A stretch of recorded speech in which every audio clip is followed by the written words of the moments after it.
Good afternoon students.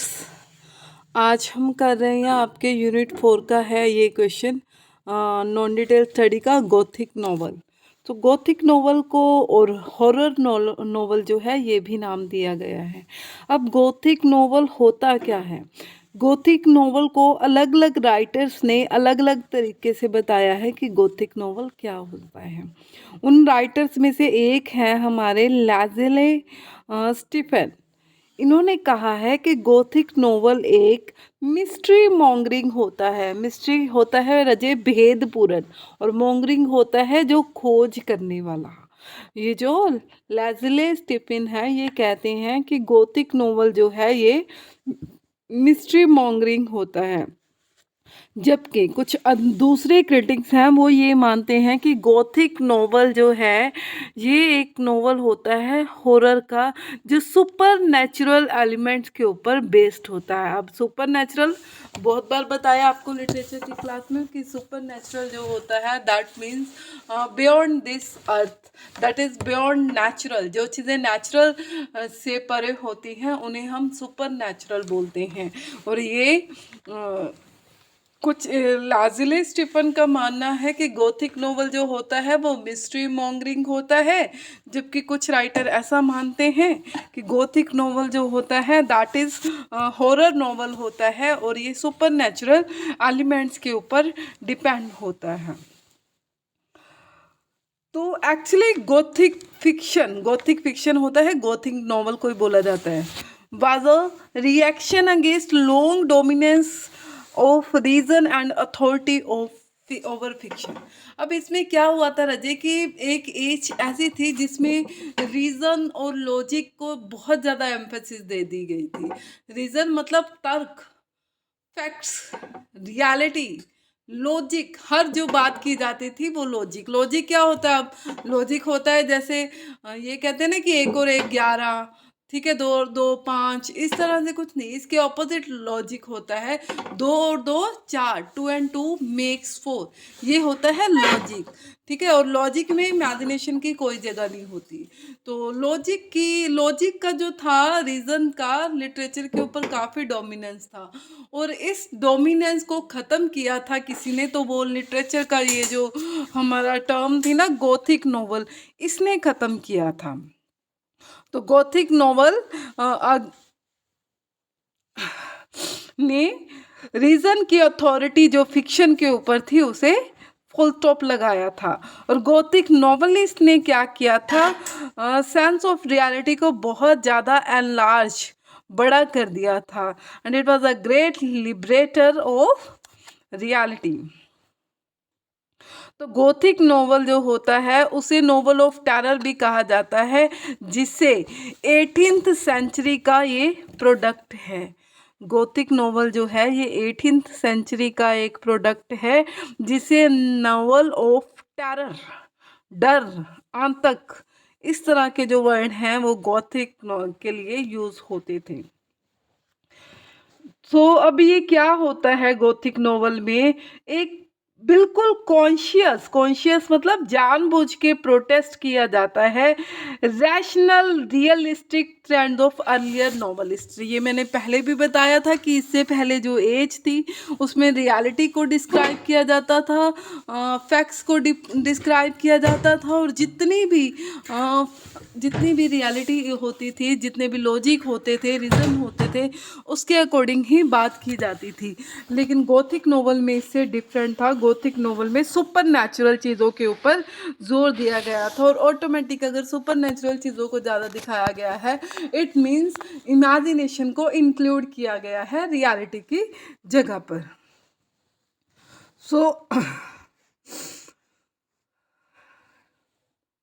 और इस तरह के जो राइटर होते हैं ना, जो गोथिक नोवेलिस्ट होते हैं, उनका मकसद होता है कि रीडर्स के मन के अंदर मिस्ट्री और वायलेंट इमोशंस के लिए जगह बनानी, पैशन क्रिएट करना।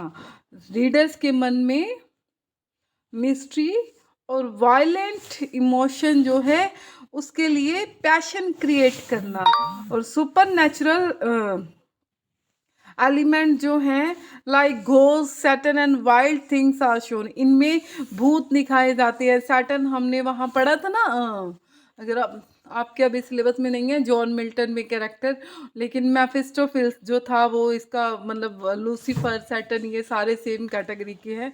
तो ऐसे कैरेक्टर जो हैं वो दिखाए जाते हैं। और वाइल्ड थिंग्स जंगली चीज़ें जो होती हैं वो होती हैं। और इसका जो विलन होता है ना वो बड़ा ही सीरियस रेस्टलेस, मतलब जिसे अंदर से टिका नहीं होता, मतलब भटकता रहता है, ऐसी कोई आत्मा होती है,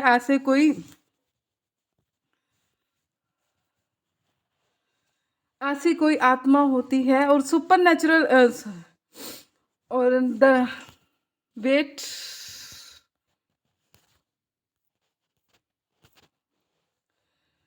एक सोमर रेस्टलेस विलियन होता है जो इस तरह के नोवेल की सेंट्रल फिगर होती है। और हीरोइन जो होती है ना वो एक ब्यूटीफुल गर्ल होती है, बड़ी इनोसेंस होती है, बड़ी प्योर होती है, अपने कैरेक्टर में बड़ी अच्छी होती है। जैसे आप कोई भी किसी भी हॉरर मूवी की बात कर लो, एक जो हीरोइन होगी बड़ी सुंदर, बड़ी इनोसेंट, बड़ी प्योर टाइप की होगी। विलन जो होगा वो कोई राक्षस होता है या कोई दानव होता है या कोई आत्मा होती है, किसी भी हॉरर मूवी में ऐसा होता है। तो उसी तरह के ही फीचर्स होते हैं गॉथिक नॉवेल्स के भी। तो और उस वो जो हीरोइन होती है बहुत बार हम देखते हैं कि वो डेंजर में होती है, उसे उसका जो लवर है वो बहुत बार बचाता है। तो और इसके गॉथिक नोवेल के जो सीन होते हैं ना, इसे एक हॉन्टेड कैसल, एक डरावने महल के अंदर होते हैं या अंधेरी गुफाओं के अंदर होते थे। अगर आपने कोई पुरानी मूवीज देखी हो तो उसमें आपने देखा होगा कि महल के अंदर, जैसे बहुत बार ऐसी मूवीज आती है कि कुछ लोग जो है घूमने निकलते हैं, रास्ते में वीरान हवेली है, such type of things are there in gothic novels too, कि वहाँ पे कोई राक्षस है, भूत रहता है, जिससे जो हीरोइन होती है बड़ी सुंदर सी इनोसेंट सी, उसकी जान को खतरा होता है। और फिर जो उसका लवर होता है, उसका बॉयफ्रेंड होता है, जो वो एक हीरो की तरह आगे आता है और उसे सेव करता है। ये सारी चीज़ें पिक्चर्स में भी होती हैं और बिल्कुल सेम ही चीज़ें ये गोथिक नॉवेल्स में भी होती हैं। नेचर को भी बड़े भयानक मैनर से दिखाया गया। अभी नेचर की कोई ब्यूटीफुल चीज़ें नहीं दिखाई जाती कि सुंदर सुंदर फूल खिले हुए हैं, अच्छे अच्छे पहाड़ियाँ हैं, वादी, ऐसा कुछ नहीं होता। ये तो अंधेरा जंगल होता है और उस जंगल के बीचों बीच अकेली बिल्कुल अंधेरे में एक वीरान सी हवेली दिखा दी जाती है। तो नेचर का भी हॉरिबल पार्ट जो है ना वो दिखाया जाता है। और सुपर नेचुरल फोर्सेस जो हैं उसके ज़रिए फिज़िकल जो वायलेंस है वो होती है। फिज़िकल वायलेंस जैसे मान लो सुपर नेचुरल कोई राक्षस आ गया, उसने हीरोइन को मारना शुरू कर दिया, या वो कई बार हमने देखा है कि हीरोइन को घसीटते हुए कहीं वो चली जाती है अपने आप हवाओं की वो तरह से। मतलब इस तरह की सारी चीज़ें जो डरावनी मूवी हॉरर मूवीज में होती हैं वही यहाँ भी होती हैं। और मेंटल डिस्टर्बेंस भी जो है वो शो की जाती है। And the thread of romance always runs in the story in the melodramatic manner. और रोमांस का मतलब मैंने आपको कल भी बताया था, इमेजिनेशन। ठीक है, मेन जो है वो थ्रेड जो है वो चलता रहता है। और एक मेलोड्रामिक मतलब यहाँ पे रोमांस का मतलब रजे the love between hero and the heroine भी हो सकता है। तो वो जो है एक वन साइडेड स्टोरी की तरह वो चलता रहता है। लेकिन जो मेन थीम होती है, जो मेन प्लॉट होता है, वो घोस्ट का ही दिखाया होता है। हमने देखा होगा कि ये नहीं है कि हॉरर मूवीज़ में हम लव सॉन्ग नहीं होती, वहाँ लव सॉन्ग भी होते हैं, लेकिन वो साइड बाय साइड जो हीरो हीरोइन का अफेयर है, जो उनका लव है वो दिखाया जाता है। लेकिन मेन डोमिनेंट थीम जो होती है वो घोस्ट की ही होती है। अब इसके कुछ राइटर्स हैं, रजे होरेस वाल्पोने हैं, और इसे गोथिक नॉवल का फादर माना जाता है, होरेस वाल्पेन को। तो उसका जो मेजर नॉवल है, जिस जो गोथिक नॉवल है, वो है कैसल ऑफ ओट्रांटो। ये इसका बहुत ही फेमस गोथिक नॉवल है। ये पावरफुल नॉवल है गोथिक ट्रेडिशन में। इसमें बहुत सारी मिस्ट्री है, सुपरस्टिशियस होता है, अंधविश्वास बहुत ज़्यादा दिखाया गया। एंड विच क्राफ्ट बोलते हैं जादू को। तो होरेस वाल्पोने का जो है Gothic novel castle of Otranto, ये एक पावरफुल नॉवल है गोथिक ट्रेडिशन में।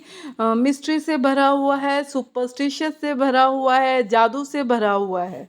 यहाँ पे मिसेस रैटक्लिफ जो है ये एक और ऑथर ऐसी हैं जो गोथिक नॉवलिस्ट है।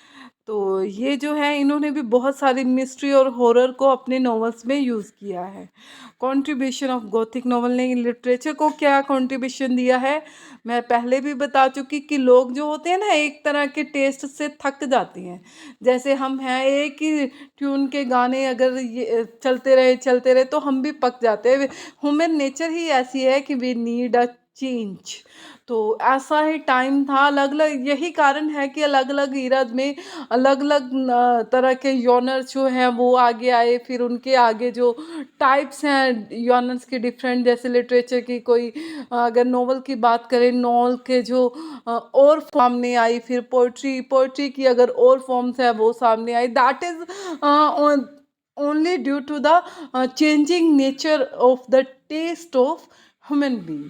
तो इसमें जो था रीज़न और लॉजिक बहुत ज़्यादा हावी हो रहा था एज में। तो रीज़न और लॉजिक की डोमिनेंस को ख़त्म करने के लिए गोथिक नॉवल आगे आए। तो अब गोथिक नॉवल जो थे नए तरह के थे तो ऑटोमेटिक उन्होंने फेमस होना ही था। तो इन नॉवल ने प्रीवियस नॉवल को एक यू टर्न दे दी थी। देखो पहले तो एज ऐसी थी जिसमें इमेजिनेशन पे ज़्यादा जोर दिया जाता था, सुपर नेचुरल थिंग। फिर एकदम से एज आ गई जिसमें साइंटिफिक एज हम कह सकते हैं कि जिसमें रीज़न पे लॉजिक पे ज़्यादा जोर दिया जाने लगा। फिर जो है गॉथिक नॉवल के यहाँ से नॉवल्स ने फिर से यू टर्न ले ली, फिर से इमेजिनेशन की तरफ चला गया। जेन एयर जो है, सो गोथिक नॉवल के बिना we were not able to get supreme American novelist of terror school Edgar Poe. ये एक बहुत ही बड़ा अमेरिकन नॉवलिस्ट है जो गोथिक नॉवल लिखता है। There contribution is quiet and note वर्दी। So I hope you understand the topic, the Gothic novel, and if you face any problem, feel free to discuss. Thank